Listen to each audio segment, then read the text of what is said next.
Bagyong Juan. Ito ang nasawi at marami ang nawalan ng tahanan dahil sa matinding Cagayan pa ng balita. May nakalain na ganito kalaki kupit ng bagyong Yuan. Mas na bagyo na naranasan namin dito. Makikinig ang matinding pagbaha dahil sa bagyong Uwan na nagpaapat namumupa ang tubig, may kalat ang mga putik sa kalsada, pati ang mga tinangay na troso nasira gasa ng baha. Ito yung bahay namin sir Kabilang sa mga nawalan bilang ng epekto ng bagyo, may sinagip na isang tuta. Po, naaawa po ako. Tapos kinuha ko na po. Nalubog din sa baha ang Tuguegarao City dahil sa bagyong Uwan. Bewang ang tubig doon.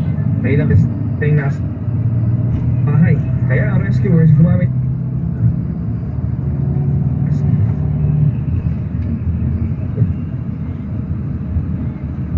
hindi naman madaanan ng tabok Mountain Province dahil sa pagguhit sa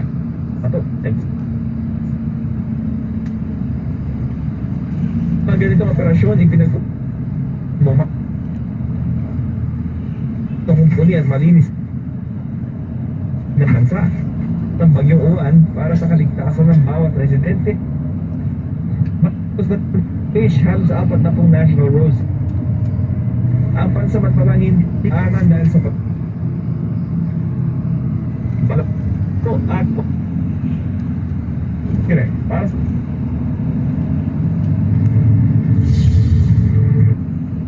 Sa mga ginapahagi ng Laguna matapos madalasang bagyo. Para sa update sa sitwasyon doon, Kamsik Enrique Susan.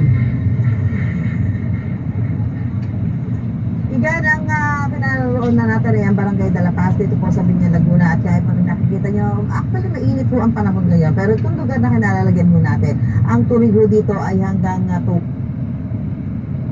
dahil nga po hanggang tuhod, so kailangan mo ito na yung iba ho ay talagang lulusong na o kaya naman ay magbabangka dahil ho itong pagtaas na ito ng tubig ay bunsod itong bagyong yan ang aming baha.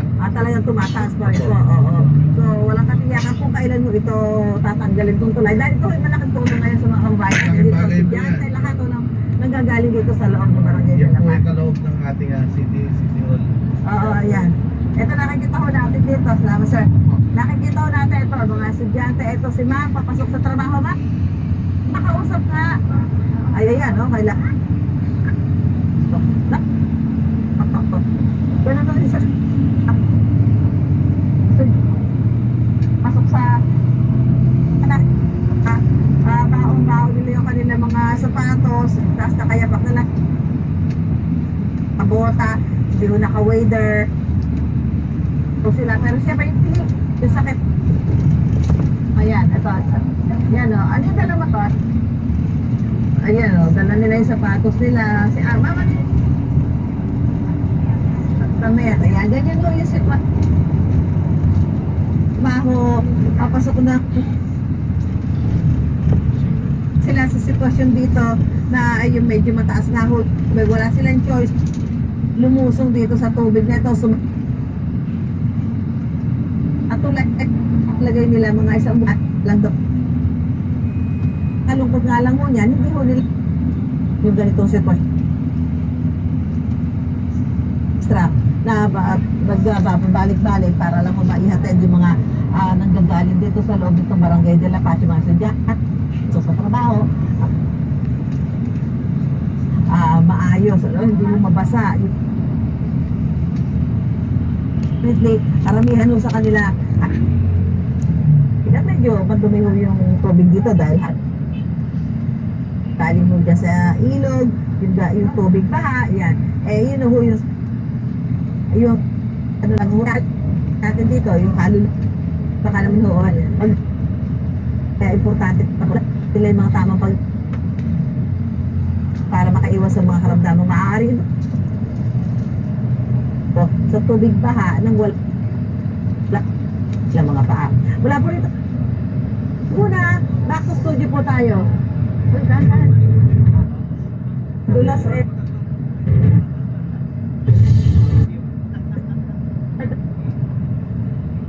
An official na wala sa bansa na manalasa ang bagyong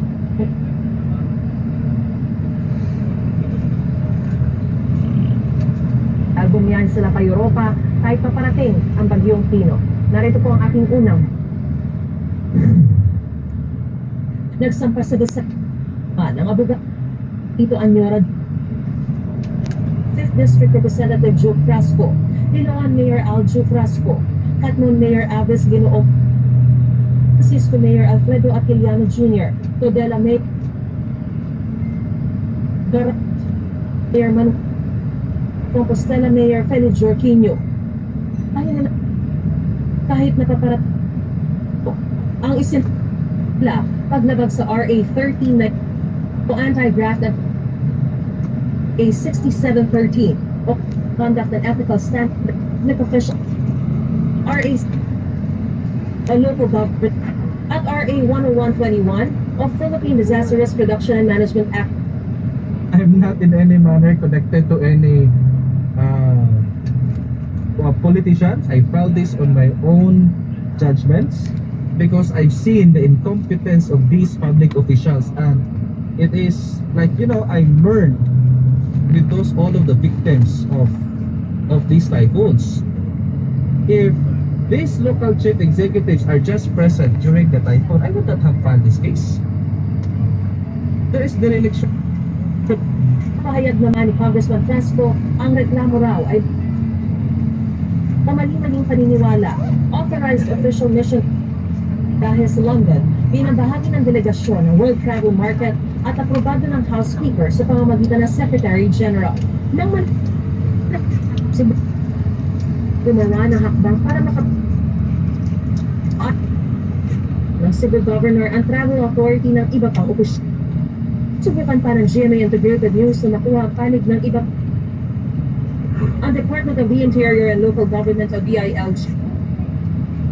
Opisyal na lumabas ng bansa taga ng pananalasa ng bagyong Pino at Uwan. At hindi nagustuhan ng Pangulo na wala ang mga opisyal sa panahon ng kalamidad. Hindi niya gusto to. Hindi niya po gusto na ang mga liderato ay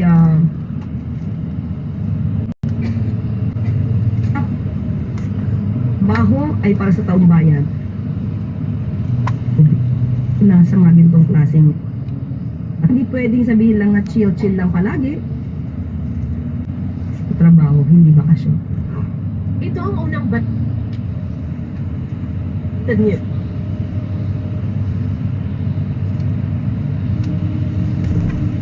Kanya ang na ilag. Pero ani clear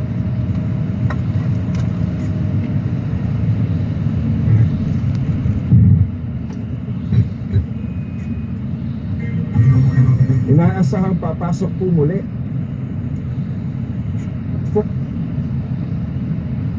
full po yan sa southwest portion ng Taiwan. Paglilinaw po, Taiwan po ay nakapaloob sa para gas nito sa Ilocos Norte, Batanes, kasama rin nito ni Uwan ang ilang pang kasa ang bagyong Uwan o Fuwang 290 km per hour po yan ng Batanes at may lakas 5 km per hour. 115 km per hour tumikilos po yan pa north km per hour. One ay sabing bagyo. Paalala po, stay safe and stay updated. Know the weather before you go para mag-check.